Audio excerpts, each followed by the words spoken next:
Hey everybody, welcome back to Review the Nerds. I'm Vincent. And I'm Mike, and this time we're going to be talking about the Guardians of the Galaxy Volume 2 teaser trailer, which is really more of a teaser to the teaser trailer, kind of.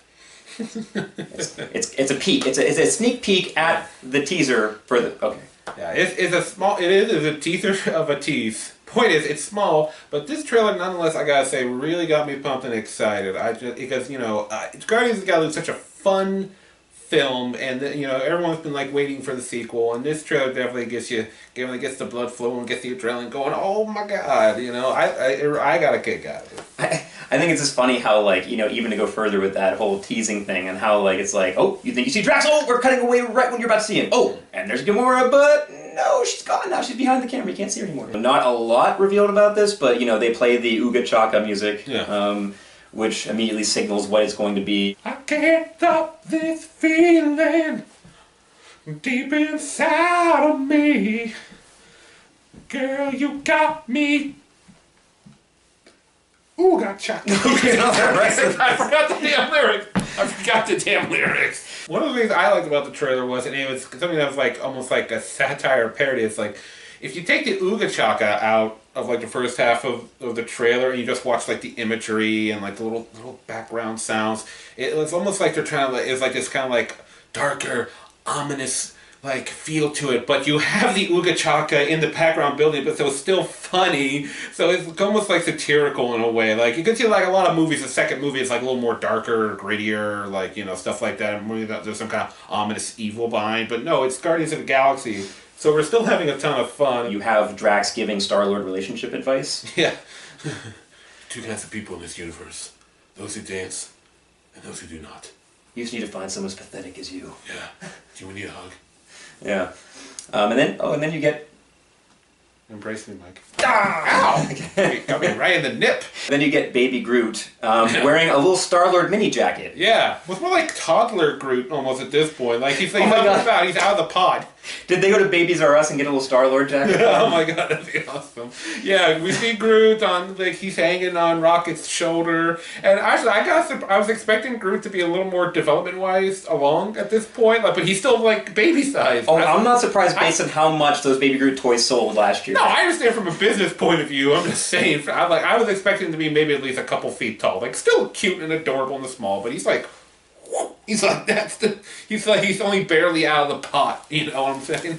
Yeah, and according to the director, there's going to be some toying with the concept about, is this the same Groot, or is this a offspring of Groot? But I'm giving the impression, based on what I've read from James Gunn, his statements, that it will still be Groot, because he was talking about how he still has recollection of the previous life. But apparently they wrote an entire screenplay for Vin Diesel that actually had Groot speaking his lines in English, and then Groot said, "I am Groot" over those lines, but just so that he and the director knows what Groot is communicating in each scene, which is interesting. I like that. That's really cool. Yeah, it gives Vin Diesel something to work with, even though he doesn't have a lot to work with. Yeah. This is going to be even more character-driven than the original, perhaps, because the original they had to get ball rolling, but now they're going to hit the ground running this time, so they're going to have more time to go into characters and fleshing them out further, maybe finding out about more backstories. I think that they're going to go bigger by going smaller. That's my guess. And I think I've read things that maybe James Gunn has said to suggest that also, that this one's going to be a little bit more smaller in scope, but bigger in terms of heart. So hopefully that's the direction they take. That sounds like good. That's what Empire Strikes Back did. Yeah, and that's not a bad idea either. I mean, especially with all the Marvel movies where they've gone big. I mean, both Avengers movies, entire cityside level destruction, Captain America Civil War, or Winter Soldier, to pull it back, keep it a little smaller, but focus on the characters more. It's not a bad idea, I think, at this point with Marvel. So yeah, I mean, that sounds like a good idea to me. There's not a lot of details released about the plot as of yet, but one of the things we know this one's connecting very much with is family. Yeah.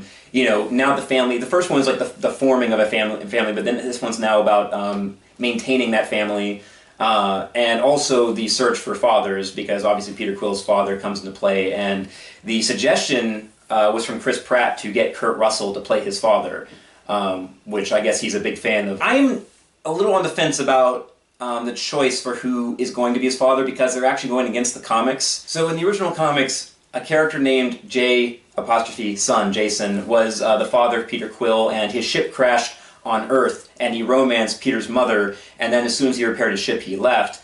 And in the comics, well, I make it sound terrible, but there's a war that was being fought in the galaxy that he had to go back to fight. I got a girl in every planetary harbor. But it turns out later on that Peter's going to wish that he didn't meet his father, because his father turns out to be a bad guy. His father is Prince Jason of Spartax, and is actually like king or something like that by the time Quill finds him in the comics, and he's trying to sanction Earth off from interference from aliens, something like that. He's a villain in the comics, but they're replacing him. Now, this is a very, very weird choice. Yeah. With Ego, the living planet. Yeah. Yeah, which in the comics, all he is a planet with a face. And he doesn't really have that much of a character. He apparently was somehow a hybrid of a biological life form with a planet. There's some kind of weird experiment. I mean, we know from the first Guardians of the Galaxy movie that there are planetary-sized living beings in the Marvel Universe. I mean, we had that one scene where they're inside, like, the head that's like mining that alien space. And we know there are beings that large, that literally Titanic, like super Titanic, I guess. So that's going to be interesting. I personally can't wait for all the jokes trying to explain how his mom had sex with a planet. Well, see, that's the thing, is that James Gunn has stated that Ego will be in human form. And he described the character as an ancient cosmic being who's been on the edges of the universe for eons by himself. And he's reformed from humanoid components, which, that's a little vague, not sure what that means, but basically, yes, he will be in human form. Maybe he controls Ego, and they're gonna like, well, he basically is Ego. Like, Ego's like more of a puppet for him. I don't know, because there's like, this brings up so many questions because they're changing so many things as to how they're gonna approach it. Maybe he became Ego? I don't know. There's nothing but speculation at this point. Yeah. I mean, I can come up with a bunch of different theories, but we really have not much to go off of to try to figure it out. Yeah. The defining characteristic of Ego is, well, he's a giant freaking living planet. So having him be humanoid, it just makes me wonder why bother changing it, you know? Why not just have his father be Jason like in the comics? Now, it is James Gunn and Marvel, and they have a great track record of being awesome, so I guess we'll just have to trust that they know exactly what they're doing. In the first movie, when in the beginning, in the first scene of Guardians of the Galaxy, when his Star-Lord's mother is passing away, she does give like a real small brief description of his father, saying that he was like an angel and there was all this light. And she also made him sound like a beautiful, wonderful thing, but it turns out that he's not so beautiful and wonderful because... I mean... he might be the villain of this movie, which is not confirmed yet. Yeah. But in the comics, Ego is an antagonistic creature, so it makes sense he's kind of still... And also in the comics, you know, even if Star-Lord's original father, he's also a villain, so I guess he's probably going to be the villain. Yeah. Then the other thing is that he has kind of like an adopted daughter, Mantis, who's going to be a new Guardian in this film.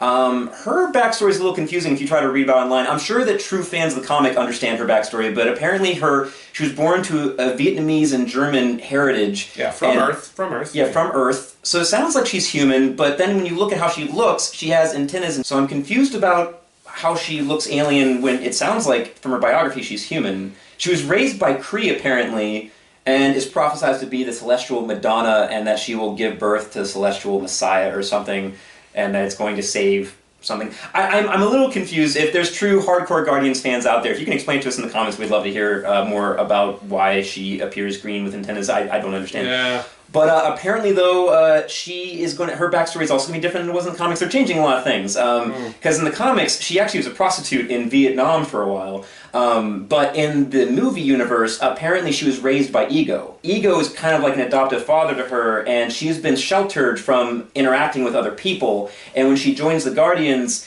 she has absolutely no social skills whatsoever. And there's a lot of humor, apparently, that comes about from her trying to figure out how to interact, which kind of reminds me of Drax's role in the first movie a little bit. But yeah. Well, except for Drax, like, he knows what stuff is. Just his people are just extremely blunt. I mean, that was kind of his deal in the first movie. Yeah, that'd be kind of interesting. It'd probably be a lot like Starfire on Teen Titans, because like she has no idea how to interact with the humans or whatever. So that'll be kind of fun. And she'll mix it up a little bit. Yeah. And you know, it might be interesting also, because this is about family. So Star-Lord finds that not only does he have a father, but he has kind of like an adoptive sister who his father raised. I don't know if she joins them because she's going against her father, which kind of reminds me, though, of Gamora joining them to go against her, well, not actual father, but her, Yeah, what's it called? Thanos. Adopted kid going against the father. Yeah, so they might want to be careful with that. We don't want the exact same thing again. Yeah. So that might want to be a little careful with that. Hopefully they're not going to redo the exact same thing. Also returning, we have Nebula, played by Karen Gillan, who's been promised to have a bigger role in this. Oh, yeah. And then we also have Yondu, who's promised to have a bigger role in this, and we see in the trailer that he's rocking this big mohawk. Yeah, because, oh god, what's his name? Michael Rooker. Michael Rooker, he, at, I think it was one of the big conventions, he showed up in his Yondu, and he had a full mohawk, and he looked really cool, and you could just tell that he was, like, having a ball doing that for the fans. I really like that kind of stuff. By the way, we have a Q&A with Michael Rooker on our channel where he discusses his new do also. Yeah, if you want to check that out, we'll leave a link for you. We also had this cool little scene with Yondu and Rocket. I don't know what's going on, but it seems cool. Walking across the catwalk with bodies falling on each side. Just bodies just like slow-mo, like they're like, yeah, it's just bodies, yeah, whatever. That's cool. I've read, rumor-wise, is whether or not Yondu will be returning as an antagonist or as a companion. That suggests that he might be working with them, but based on how they betrayed him in the first movie, I would think he'd be pretty upset about that. I have no doubt he's going to be upset. I would assume it's a situation where it's just mutually beneficial for them to work together again. Yeah, like he probably still wants to feed Peter to like his crew, but but if whatever it is, boys never tasted no Terran before. They wanted to eat you. You should thank me forever for not letting people eat you, even though they work for me. And I was kind of hungry that day myself. I got you.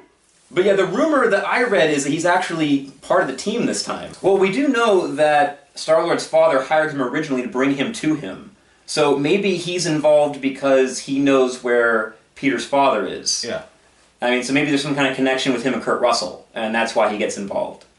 But I remember in the movie, though, when they were taking off the Guardians of the Galaxy, he's like, it's a good thing we didn't bring him to his father. He's like, yeah, that guy was a jackass. So I guess Yondu doesn't really like Peter's father. Sylvester Stallone is supposed to be in this movie. He's supposed to be part of Nova Corps, the Glenn Close is, yeah, some kind of, I'm guessing military guy. She's also returning, but yeah. Oh, it's good to have Glenn Close. Just be really funny in the middle of the movie. It's like, it is my duty to uphold the law of the Nova Corps. And they're like, well, we're not really care what the law is. Oh, the law! Or if you had like a translator next to him, he's like, and then he's just like, dude, turn your translator. Can I have some tea and crumpets? So we're having returning favorites, some new people. I have some questions about how they're going to go about some of these things. Confusing about changing backstories. But again, James Gunn, Marvel. Look what they did with the first movie. It was freaking fantastic. Yeah, I know. I was actually surprised how good it was. Like, I mean, it was Marvel, so we knew it was gonna be pretty good. But Guardians of the Galaxy did a lot. I mean, it brought in a superhero team that most people didn't know about. And because of that, we didn't really know much about any of these characters. So they had a short time to establish these characters and make us, have fun with them. I remember that when the trailer first was coming out, that there was a lot of people that were speculating that it was going to fail. Is Marvel going too far this time? Raccoons and talking trees and stuff. And I was like sold immediately. I saw the trailer. I was like, oh, I'm fucking there. Yeah, because I don't think the movie, even in the trailer, never tried to represent itself as something as it wasn't. This is a goofy outer space adventure that's going to have good action and it's going to have cartoony characters, but not too cartoony where an adult couldn't enjoy it. And we had tons of fun. We had a talking tree that can only say 3 words. Everybody fell in love with him. We had a talking raccoon that shot guns bigger than its body, and people got a fucking kick-ass joy out of it. We had we had a human guy talking to aliens that didn't understand his humor. That was fun. Drax with his bluntness. Gamora with her straightforward kill 'em all type style. It all worked. It's crazy, but it worked. Again, they'll probably find a way to make it work. I do have faith, despite the fact that there's some things I'm questioning. But I mean, it's a great team. I can't imagine they'll mess it up. So I'm excited. There's very little going on off the trailer, so obviously we spent most of this video talking about speculation and news. But the trailer itself, it gives you just enough to get you excited to see another trailer. Like, I want to see more, but again, it works as a teaser for a future trailer. Yeah. I'm like, give me more, give me more. Yeah, maybe the next one we'll see a little bit of Mantis. Maybe Ego. I don't know. They might want to save that reveal for the movie. I would save it. He should have a moment in the next trailer where he is speaking, but we don't see him. I don't want to see him right away because I'm curious to see how he's going to look. Alright, well guys, thank you very much for watching the video. We hope you enjoyed it. Please Let us know down in the comments what you're thinking, Mantis or otherwise. We'd like to hear from you. And if you really enjoyed this video, please click subscribe. But until next time, I'm Vincent. And I'm Mike. And this has been Review of the Nerds. Catch you next time.